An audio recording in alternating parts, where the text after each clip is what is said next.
Agarwal classes में फिर से स्वागत है। आज हम इस वीडियो में 12th क्लास से रिलेटेड जो हमारा चैप्टर कंटिन्यू चल रहा है रिटायरमेंट ऑफ ए पार्टनर, आज हम उसमें एक टॉपिक करने जा रहे हैं जिसका नाम है एडजस्टमेंट ऑफ कैपिटल। स्टूडेंट आपको पता होना चाहिए एडजस्टमेंट ऑफ कैपिटल हम लोगों ने एडमिशन में भी पढ़ा था। एडजस्टमेंट ऑफ कैपिटल रिटायरमेंट में दो बेस पे होती है। सपोज आप ये मान के चलिए तीन पार्टनर्स थे हमारे यहाँ, ए बी और सी। बी ने बिजनेस से रिटायरमेंट ले लिया। अब बी के बाद बिजनेस में कौन कौन बचा? ए और सी। अब ए और सी के बीच में लड़ाई झगड़े के चांस बन जाते हैं। सपोज ए की अमाउंट कुछ लगी हुई है और सी की अमाउंट कुछ लगी हुई है। बी तो जा चुका, बी का तो सेटलमेंट हम कर चुके। ए और सी ने ध्यान लगाया कि यार तेरा पैसा कुछ है, मेरा पैसा कुछ है, तेरा कम मेरा ज्यादा क्यों, यानी उनके बीच में लड़ाई झगड़े के चांस शुरू हो गए। तो उन्होंने आपस में सलाह करी कि चल यार दोनों बैठते हैं, कैपिटल को एडजस्ट कर लेते हैं। तो भाई एडजस्ट कैसे होगी? सपोज एक के लग रहे 40,000 रुपए, एक के लग रहे 60,000 रुपए। दोनों ने इकट्ठे करे कि भाई हम दोनों के मिलके 1 लाख रुपए लगे हुए और आज से हम अपना प्रॉफिट शेयरिंग रेशो इक्वली कर लेते हैं। आज से हम अपना प्रॉफिट शेयरिंग रेशो इक्वली कर लेते हैं। इक्वली करने के बाद डिसाइड ये हुआ कि 50,000 कैपिटल तेरी होनी चाहिए, 50,000 मेरी होनी चाहिए। फॉर एग्जाम्पल के तौर पे ए के लगे हुए थे पहले 40,000, अब कितने होने चाहिए उसके? 50,000। तो अंडरस्टूड है वो 10,000 रुपए अपने घर से कैश लेकर आएगा उस कैपिटल को एडजस्ट करने के लिए। सी के लगे हुए थे 60,000, लेकिन आफ्टर एडजस्टमेंट कितने होने चाहिए उसकी कैपिटल? 50,000। तो इसका मतलब वो बिजनेस से 10,000 रुपए क्या करके जाएगा? विड्रॉल करके जाएगा। This is the first base. And second base, b तो जा चुका, बी बिजनेस को छोड़ के जा चुका। ए और सी बचे हुए, दोनों ने डिसाइड करा कैपिटल एडजस्ट करते हैं। कैपिटल एडजस्ट छोड़, हम कैपिटल फिक्स कर लेते हैं। टोटल 5 लाख रुपए होनी चाहिए। टोटल हमारी कैपिटल कितनी होनी चाहिए? 5 लाख। यानी कैपिटल ऐड करने से पहले ही फाइनल कर ली उन लोगों ने कि हमारी कैपिटल कितनी होनी चाहिए? 5 लाख। अब उसको रेशो में डिवाइड करके देखते हैं किसका पैसा कम लगा हुआ है, किसका ज्यादा। तो स्टूडेंट आगे चलेंगे, वो तो प्रोसेस चलता रहेगा। हम पहला स्टेप फॉलो करते हैं कि बी के जाने के बाद ए और सी डिसाइड करते हैं कि हम दोनों अपनी कैपिटल के बेस पे टोटल कैपिटल करके उसको एडजस्ट करते हैं न्यू प्रॉफिट शेयरिंग रेशो में। तो स्टूडेंट शुरू करते हैं। क्वेश्चन आपकी स्क्रीन पे होगा। मैं क्वेश्चन एक बार पढ़ देता हूं। पहले एक बार क्वेश्चन को रीड आउट कर लेते हैं, उसके बाद हम क्वेश्चन का सॉल्यूशन इजीली कर लेंगे। X y and z are partners, profit sharing ratio 3:1:2। यानी ये बात आप क्वेश्चन पढ़ते पढ़ते हैबिचुअल हो चुके हो। एडमिशन के बहुत सारे क्वेश्चन हम कर चुके हैं। 3 पार्टनर्स हैं, तीनों का प्रॉफिट शेयरिंग रेशो बता दिया गया। साथ साथ 31 मार्च 18 को हमारा अकाउंट क्लोज होता है, उस दिन की आपको बैलेंस शीट भी बता दी गई। जेड बिजनेस को छोड़ के जाना चाहता है। जाना क्या चाहता है? डिसाइड कर लिया कि भैया आज तेरा आखिरी दिन है, आज तेरी यहां से फेयरवेल है, तो जाना चाहता है, चला जा, हम तुझे रोकने वाले नहीं है। अब एक्स वाई जेड में से जब जेड चला गया तो बिजनेस को कौन एंजॉय करेंगे? दो। कौन कौन? एक्स और वाई। उस दिन जब पार्टनर जाता है तो आपको स्टार्टिंग में बताया था मैंने एडमिशन में, सबसे पहला चेंज आता है प्रॉफिट शेयरिंग रेशो में। दूसरा चेंज आता है एसेट्स और लायबिलिटी में। और अगर एसेट्स और लायबिलिटी में चेंज आता है तो उससे रिलेटेड क्या बनाते थे स्टूडेंट? Revaluation account. याद आ रहा है? बिल्कुल याद आ रहा होगा। क्या बनाते थे उससे रिलेटेड? Revaluation account. देखते हैं एसेट्स और लायबिलिटी में क्या चेंज हुआ। Freehold premises and stock are to be appreciate by 20% and 50%। Freehold premises और स्टॉक दोनों की वैल्यू इतने परसेंट से क्या हो गई? हमारी एप्रिशिएट हो गई। एप्रिशिएट का मतलब बढ़ गई। मशीन और फर्नीचर डेप्रिशिएट हो गया। डेटर्स पर हमें पीएफबीडी इंक्रीज करनी है। गुडविल हमारे पूरे फर्म की दी हुई है। और जो कंटिन्यूइंग पार्टनर है decide to adjust their capital, जो कंटिन्यू पार्टनर है उन्होंने डिसाइड किया कि हम अपनी कैपिटल को एडजस्ट करेंगे न्यू प्रॉफिट शेयरिंग रेशो में after retirement of Z. Z के जाने के बाद जेड को तो कानोकार खबर नहीं होती, जेड का तो तुरंत हिसाब निपटा दिया, जा भाई तू अपने घर। अब बिजनेस को कौन कौन देखेंगे? एक्स और वाई। दोनों ने डिसाइड करा कि तू चला जा, आपस में बात कर रहे हैं, इसको जाने दे, उसके बाद हम बैठ के अपनी कैपिटल को एडजस्ट करते हैं। सरप्लस और डेफिशिएंट, अगर किसी का पैसा कम हुआ या किसी का पैसा ज्यादा लगा हुआ है तो वो पैसा ना तो तू लेकर आ ना मैं लेकर आऊंगा, उसको करंट अकाउंट में ट्रांसफर कर देते हैं। एग्जाम्पल के तौर पे मैंने बताया था कैश लेकर भी आ सकते हैं और लेकर जा भी सकते हैं, लेकिन अकॉर्डिंग टू क्वेश्चन उस पैसे को हमें कहां ट्रांसफर करना है? करंट अकाउंट में। तो स्टूडेंट देखेंगे किस तरीके से एडजस्टमेंट होती है। आपको नेसेसरी लेजर अकाउंट बनाने और बैलेंस शीट बनानी है। नेसेसरी लेजर अकाउंट आप लोग बोर्ड पे देख रहे होंगे। एसेट्स और लायबिलिटी में चेंज होने की वजह से स्टूडेंट हमें क्या कंफर्म है, बनाना होगा रिवैल्यूएशन अकाउंट। पहली बार मैं आपको बहुत बार बता चुका हूं रिवैल्यूएशन कब बनेगा। कुछ क्वेश्चन में रिवैल्यूएशन बनता है, कुछ में नहीं बनता। माइंड में टेंशन रहती है, यार पता नहीं सर भी कैसी बात बताते हैं, कभी तो रिवैल्यूएशन बना देते हैं, कभी नहीं। डाउट रखने की बात ही नहीं है। समझ लो, if there is a little bit changes between the assets and liability, अगर एसेट्स और लायबिलिटी में कोई थोड़ा सा भी चेंज आया तो कंफर्म है आपको क्या बनाना होगा, रिवैल्यूएशन। रिवैल्यूएशन की दो साइडें हम जानते हैं, एक डेबिट और एक क्रेडिट। शॉर्टकट तरीका बता रखा है, एसेट्स माइनस लायबिलिटी प्लस। अगर आपकी एसेट्स घट गई तो इधर आएगी और लायबिलिटी बढ़ गई तो इधर आएगी। एसेट्स घटने से भी हमें लॉस होता है और लायबिलिटी के इंक्रीज होने से भी हमें लॉस होता है। Assets plus and liability minus. अगर आपकी एसेट्स की वैल्यू बढ़ जाए, अंडरस्टूड है, प्रॉफिट होगा, क्रेडिट में जाएगी, और लायबिलिटी की वैल्यू घट जाए तो भी हमें प्रॉफिट होगा। बाकी तीन पार्टनर है एबीसी, बुक के अकॉर्डिंग पार्टनर्स के नाम थे एक्स वाई जेड, सॉरी हम चेंज कर लेते हैं, x y and z, and this is also x y and z. एक इस चीज का बेसिक समझने के लिए आप मेरे इस चैनल में, अगर आप पहली बात मैं आपको बताना चाहता हूं, अगर आप इस चैनल को पहली बार देख रहे हैं तो इसको सब्सक्राइब, और सब्सक्राइब के बाद बेल आइकन दबाना जरूर ध्यान रखें। और आप अगर सब्सक्राइब कर चुके हैं तो भी बहुत अच्छी बात है, नहीं किया तो कर लीजिए। इस चीज का बेसिक फंडामेंटल देखने के लिए प्लेलिस्ट में एक फोल्डर बना हुआ है एडमिशन ऑफ ए पार्टनर, उसमें एक वीडियो पड़ी हुई है मेरी ब्रह्मास्त्र के नाम से। आप अगर ये बेसिक फंडामेंटल देखना चाहें तो वो वीडियो आप जरूर देख लें। तो स्टूडेंट कंटिन्यू करते हैं क्वेश्चन को। सबसे पहले हम रिवैल्यूएशन का इफेक्ट देखते हैं। रिवैल्यूएशन के अकॉर्डिंग फ्री होल्ड प्रोमिसेस 20% से अप्रिशिएट हुआ। फ्री होल्ड प्रोमिसेस की वैल्यू बुक में 40,000 दी गई है और आज वो 20% से अप्रिशिएट हो गई। 40,000 का 20% आएगा 8,000, और 8,000 से मेरे प्रेमाइसिस की वैल्यू घट गई है, वो सॉरी इंक्रीज हो गई है, तो मुझे प्रॉफिट हुआ। लॉजिक मैंने बताया था, एसेट्स प्लस होगी तो क्रेडिट में जाएगी। उसके बाद स्टॉक भी अप्रिशिएट हो रहा है 15% से। स्टॉक है 22,000 रुपीज का, स्टॉक है 22,000 रुपीज का, और 22,000 रुपीज का 15% अगर मैं कैलकुलेट करके देखता हूं तो 3,300 आता है। तो यानी स्टॉक भी 3,300 से मेरा इंक्रीज हो गया। तो 3,300 से मुझे यहां भी क्या हुआ, प्रॉफिट हुआ। एसेट्स इंक्रीज हुई है, याद रखना। सब आप जानते हो, 12th स्टैंडर्ड के स्टूडेंट्स हो आप सभी, आप ये बात जानते हो कि किस चीज को हम एसेट्स बोलते हैं, किस चीज को हम लायबिलिटी। जानने की भी जरूरत नहीं है, क्योंकि आप डाटा ही इस टाइम कौन सी साइड का ले रहे हो, एसेट साइड का। एप्रिशिएट का मतलब आप जानते हैं, एसेट्स प्लस लिए, तो डाउट खत्म, एंट्री डालनी है।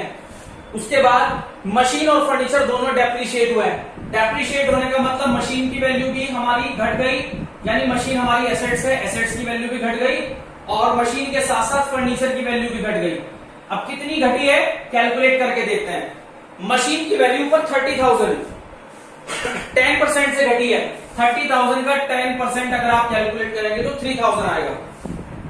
और फर्नीचर की वैल्यू 12,000 है, और 12,000 का 7% 8,400। 12,000 का 7% 840। 840 से मेरी फर्नीचर की वैल्यू घट गई है। उसके बाद क्वेश्चन में कहा डाउटफुल डेब्ट्स के लिए प्रोविजन हमें 1,500 रुपए तक इंक्रीज करना है। क्वेश्चन इस टाइम आपकी स्क्रीन पे होगा, दोबारा से अगर आप देख रहे हो। डेटर्स में से मैंने प्रोविजन माइनस किया हुआ है ऑलरेडी 1,000 का, लेकिन आज मैं इस प्रोविजन को 1,000 की जगह 1,500 करना चाहता हूं। प्रोविजन आप सभी जानते हैं हमारी लायबिलिटी होती है, किसी भी चीज के लिए प्रोविजन करें हमारी लायबिलिटी होती है, और लायबिलिटी पहले 1,000 की थी, आज मैं उसको 1,500 करना चाहता हूं, तो आपकी लायबिलिटी 500 से इंक्रीज हो रही है। और आप सभी जानते हैं लायबिलिटी अगर इंक्रीज होगी तो कंफर्म है कहां जानी है, रिवैल्यूएशन के डेबिट साइड में। तो to provision for doubtful debts 500 rupees. उसके बाद गुडविल का ट्रीटमेंट पार्टनर्स कैपिटल में होता है, बाकी सब कुछ कंप्लीट है। फिलहाल तो मुझे रिवैल्यूएशन का प्रॉफिट निकालना है। देखा जाए तो मेरी क्रेडिट साइड ज्यादा है 11,300। 11,300 इस 11,300 में से मैं क्या क्या माइनस करूं, 3,000 एक माइनस कर देता हूं, -840 एक माइनस कर देता हूं, -500 एक माइनस कर देता हूं। 6960 का मुझे प्रॉफिट हो गया। क्या लिखेंगे स्टूडेंट? ये जो प्रॉफिट है मैं आपको पहले बता चुका, कुछ बच्चे यहां खाली प्रॉफिट लिख देते हैं, सीबीएसई हाफ मार्क्स काट लेती है। इस प्रॉफिट को ट्रांसफर करना होता है कौन से अकाउंट में? ये जो प्रॉफिट है कहां ट्रांसफर होगा? इस कैपिटल अकाउंट में। तो स्टूडेंट यहां जरूर लिखना है profit transfer to A is capital, B is capital, C is capital, sorry that's name is x y and z. यानी जितना भी प्रॉफिट हुआ ये मुझे तीनों पार्टनर के कौन से अकाउंट में ट्रांसफर करना है? कैपिटल अकाउंट में। खाली प्रॉफिट कभी भी मत लिखना। तो 6960, जबकि इनका प्रॉफिट शेयरिंग रेशियो 3:1 था, 3:1:2 इनका प्रॉफिट शेयरिंग रेशियो है। तो 6960 मल्टीप्लाई कहां से होगी? 3 से, और डिवाइड में क्या आएगा? 3 + 1 4, 4 + 2 6। तो ये आ गया जी पहला 3480। दूसरा 6960 मल्टीप्लाई बाय 1 डिवाइडेड बाई 3 और 1 4 और 2 6, ये आ गया 1160। और तीसरा आएगा 6960 मल्टीप्लाई बाय 2 और डिवाइडेड बाई 6, ये आ गया 3480, sorry 6960 multiply by 2 divided by 6, 2320। यानी ये बन गया हमारा रिवैल्यूएशन अकाउंट। तो स्टूडेंट अभी जैसे हमने रिवैल्यूएशन समझा, रिवैल्यूएशन के बाद आता है पार्टनर्स कैपिटल वगैरह। पार्टनर्स कैपिटल में मैंने कुछ फिगर टाइम को समझते हुए थोड़ी सी पहले से एडवांस में डाल रखी है, आप लोग ध्यान से देखेंगे, बहुत छोटे छोटे से लॉजिक है। सबसे पहले पार्टनर्स के पास जाएंगे, पार्टनर्स के बैलेंस, जो बैलेंस आपको लायबिलिटी साइड में दिए हुए होते हैं। लायबिलिटी क्रेडिट होती है, इसलिए मैंने क्रेडिट में लिखा बाई बैलेंस बीडी 30,000, 20,000, 28,000। ये जो अमाउंट होती है कहां दी हुई होती है? आपको लायबिलिटी साइड में। उसके बाद कुछ चीजें होती है जो पार्टनर्स में कहे ना कहे, क्वेश्चन में कहे ना कहे, पार्टनर को देनी होती है। अगर क्वेश्चन में जनरल रिजर्व है तो वो डिस्ट्रीब्यूट होता है। जनरल रिजर्व था 12,000 रुपए का, रेशो था आप लोगों को मैं रिमाइंड करा दूं 3:1:2 में डिवाइड करा 6,000, 2,000 और 4,000। रेशो में डिवाइड करना आप सभी को आता ही है, रेशो में डिवाइड करने में हमें किसी को कोई दिक्कत नहीं है। उसके बाद देखा जाए क्वेश्चन में ना तो कोई और प्रॉफिट बचा हुआ है ना कुछ, लेकिन बस हमने रिवैल्यूएशन बनाया था। रिवैल्यूएशन के प्रॉफिट डेबिट में आया, डबल एंट्री सिस्टम के अकॉर्डिंग एक अकाउंट, एक फिगर एक अकाउंट के डेबिट में है तो कंफर्म है वो फिगर दूसरे अकाउंट के कहां जाएगी? क्रेडिट साइड में। कौन से अकाउंट से ट्रांसफर हुई? रिवैल्यूएशन से। 3480, 1160, 2320। उसके बाद मेन बात आती है ट्रीटमेंट ऑफ गुडविल। क्वेश्चन में गुडविल 21,000 दे रखी है, लेकिन 21,000 पूरे फर्म की गुडविल होती है। एक सेंटेंस में पहले भी कई बार बात आ चुका, रट लीजिए, एडमिशन के टाइम भी, रिटायरमेंट के टाइम भी। पूरे फर्म की गुडविल अगर क्वेश्चन में है तो आप उसे कभी भी डिस्ट्रीब्यूट नहीं करोगे। पूरे फर्म की गुडविल अगर क्वेश्चन में है तो आप उसे कभी भी डिस्ट्रीब्यूट नहीं करोगे। तो सर किसे डिस्ट्रीब्यूट करेंगे? उस अमाउंट में उसका शेयर निकाल लो जो बिजनेस से रिटायरमेंट ले रहा। अगर मैं यही बात एडमिशन में बताई थी तो वहां किसका शेयर लिया था? जिसको हमने एडमिशन दिया। यहां किसका शेयर लूंगा? जिसको रिटायरमेंट दे रहे, और रिटायरमेंट वाला ही लास्ट वाला पार्टनर था 2/6, तो गुडविल की अमाउंट आई 7,000। इस गुडविल का ट्रीटमेंट क्या होता है? Gain to sacrifice. गेन को बोलते हैं या कंटिन्यू पार्टनर्स को बोलते हैं? जो बिजनेस को चालू रखेंगे उनको डेबिट, और जो रिटायरमेंट लेके जा रहा है उसको क्रेडिट। तो एक्स वाई जेड में से कंटिन्यू कौन करेंगे? एक्स और वाई। रिटायरमेंट लेके कौन जा रहा है? जेड। ये 7,000 जेड की आई थी तो ये जेड भी लिखी आपने, लेकिन ये अमाउंट दोनों में गेनिंग रेशियो में डिवाइड होनी है। क्वेश्चन में एक छोटा सा लॉजिक मैं पहले भी डिस्कस कर चुका, क्वेश्चन में अगर गेन से रिलेटेड कोई इंफॉर्मेशन नहीं होती तो जो ओल्ड रेशियो होता है वही हमारा कहां का काम करेगा? गेन का। दैट मींस एक्स और वाई का गेनिंग रेशियो क्या बन गया? 3:1। तो हमने 7,000 को 3:1 में डिवाइड करा तो 5250 और 1750। अब इस एंट्री को पोस्ट कैसे करनी है? एक्स और वाई के मुझे डेबिट में लिखना है। ये रहा एक्स, ये रहा वाई, ये दोनों की डेबिट साइड। जेड के क्रेडिट में लिखनी है, ये रही जेड के क्रेडिट में। लेकिन सर आपने अमाउंट तो डालनी बता दी, एक्स और वाई के डेबिट में थी तो आपने डेबिट में लिखा, जेड के क्रेडिट में थी तो क्रेडिट में लिखा। लेकिन नाम किसका लिखा जाएगा? याद रखना, लेजर पोस्टिंग करते समय नाम हमेशा अपोजिट आते हैं। अगर मैं एक्स और वाई के डेबिट में पोस्ट कर रहा हूं तो नाम किसका लिखूंगा? जेड का।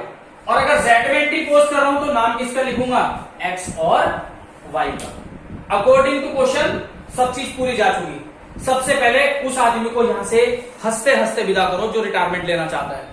रिटायरमेंट वाले का टोटल आया 41,320, सेम टोटल 41,320। इसके अकॉर्डिंग कोई इसका लॉस वगैरह कुछ नहीं था, कोई इसकी विड्रॉल कुछ नहीं थी।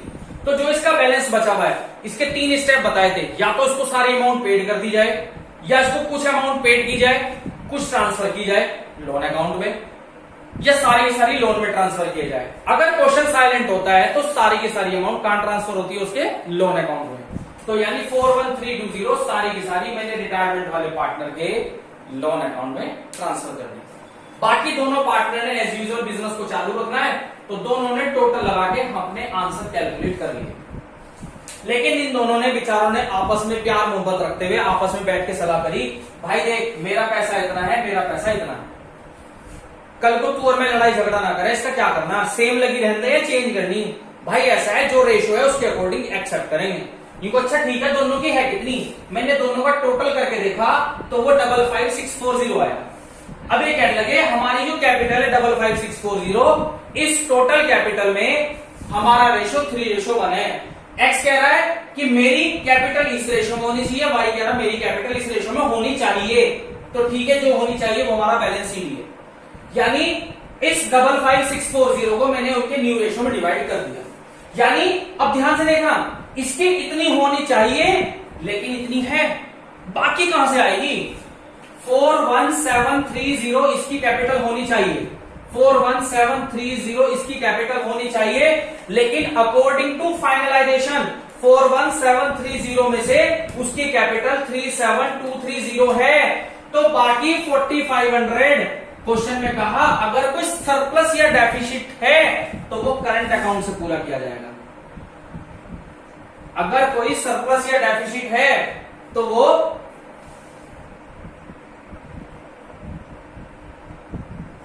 कहां से पूरी की जाएगी, करंट अकाउंट से। 34230 प्लस 7500 41730।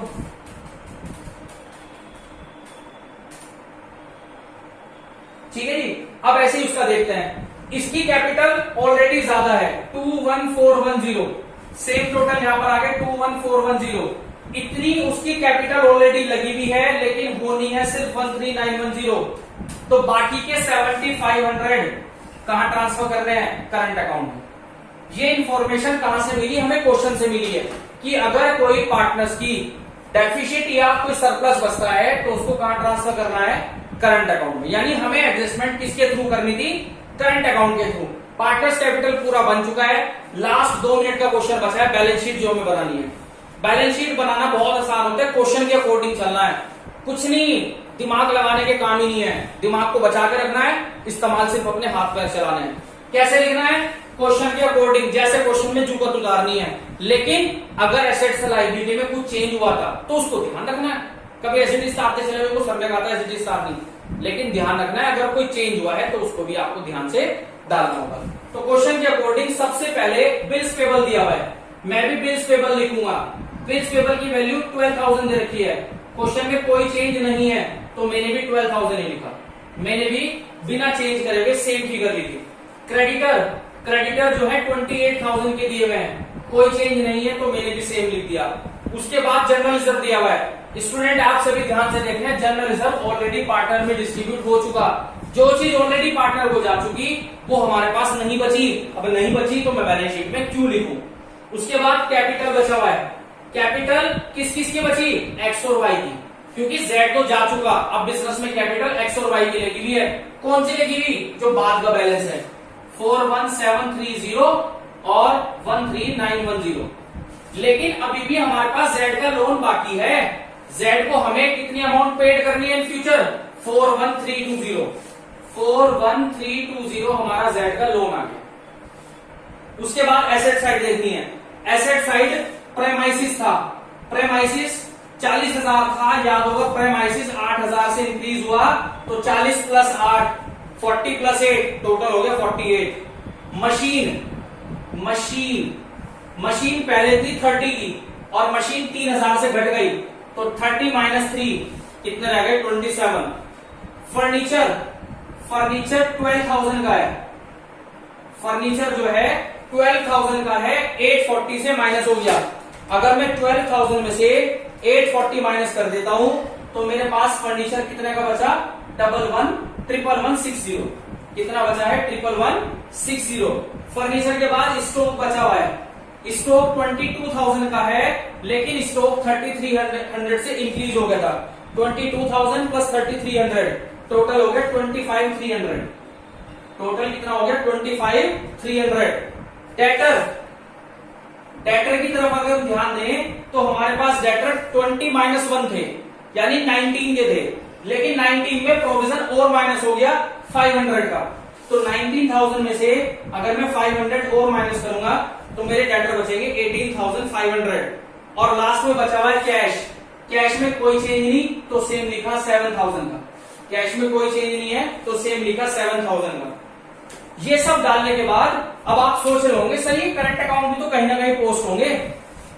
ये वाला करंट अकाउंट सेम साइड जाना है। इधर की साइड अगर ध्यान से देखो तो लायबिलिटी होती है, कंफ्यूजन दूर रखो। इधर वाला लायबिलिटी में और इधर वाला करंट अकाउंट एसेट्स में। जब ये वाला करंट अकाउंट में लायबिलिटी में लिखूंगा तो ये करंट अकाउंट किसका था? वाई का। तो यानी लायबिलिटी में आएगा vice current account. Vice current account 7,500। और वो करंट अकाउंट इधर की साइड है तो एसेट्स में जाएगा, लेकिन ये करंट अकाउंट किसका है? एक्स का। तो इधर आएगा एक्स का करंट अकाउंट 7,500। अब हमें दोनों साइड का टोटल करना है और टोटल करके हमें आंसर निकालना है। 100% इक्वल आएगा। 12,000, 28,000, 41,730, 13,910, 41,320 प्लस 7,500। टोटल आ रहा है 1,446,000। बिल्कुल ठीक आ रहा है 1,446,000। इधर का टोटल भी वही आएगा 48,000, 27,000, 1,160, 25300, 18500, 7,000 और 7,500। 1,446,000। स्टूडेंट बिल्कुल ठीक आ रहा है हमारा टोटल। ये हुआ एडजस्टमेंट ऑफ कैपिटल उस दिन जिस दिन पार्टनर बिजनेस को छोड़ के चला जाए। ये पूरा स्टेप आपके सामने है। उम्मीद रखता हूं कि आपको ये वीडियो पसंद आई होगी, टॉपिक समझ में आया होगा। कोई डाउट है तो कमेंट सेक्शन में आप आगे मेरे से प्रॉब्लम पूछ सकते हैं। बाकी मेरे मोबाइल नंबर वगैरह सब आपको डिस्क्रिप्शन में मिल ही रहे हैं, आप मुझसे पर्सनली भी कांटेक्ट कर सकते हैं। Okay student, thank you and have a nice day.